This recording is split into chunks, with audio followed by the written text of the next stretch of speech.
Kapinasabuan ang milabay human miigo ang bagyong Odette diin usa sa grabing apektado ang mga telcos. Nga hangtod karon problemado gihapon ang signal sa internet. Kumustahon nato ang restoration nga gihimo sa mga telecommunication companies pinaagi ni ining report. Gipanayang ni Cathy Young, First Vice President and Group Head Corporate Communications sa Smart ug PLDT, nga anaan na sila sa katapusang bahin sa ilang restoration program, ilabi na sa mga dapit nga grabing napiktuhan sa bagyong Odette. Gipasabot niya nga nadugay ang restoration nga milanat gani og kapin sa usa ka buwan tungod usab sa kawala usay commercial power supply. Ado naman sila mga generator sets apan dili gihapon kini makasapar sa dakong panginhanglan sa ilang restoration effort.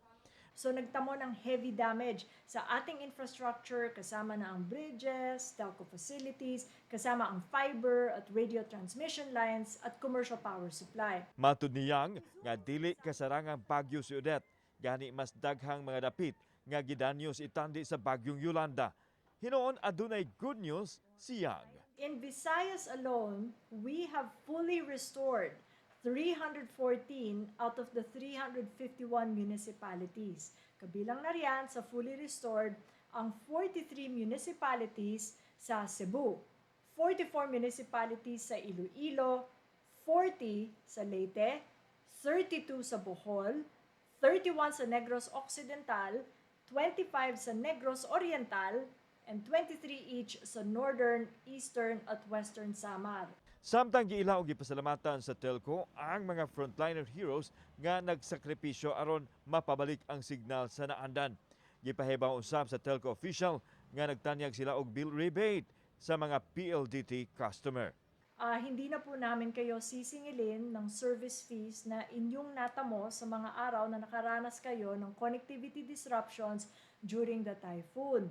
Hindi po tayo magkakaroon ng disconnection of service sa mga hindi nakabayad hanggang sa kasalukuyang buwan. At ang rebate na ikikredit po natin ay marereflect sa ating January-February 2022 billing. Gipasalig sa Smart ug PLDT nga mabalik ra sa normal ang ilang serbisyo. Sa pikas bahin alang sa mga customers sa Globe Telecom, gikadakda usab sila mo pagawas og restoration update sa sunod semana. Walay gipili ang bagyong Odette sa mga dapit nga iyahang naagian ang tanan iyang gipahagba o gilampurnas, power supply, telecommunications og tanang mga basic services. Hangtod karon padayon pa nga nibangon. Panghinaot sa katawhan nga unta mahibalik ang tanan sa naandan. Kauban si Cleofer Lumayag, ako si Alan Domingo. Balitang Bisdak.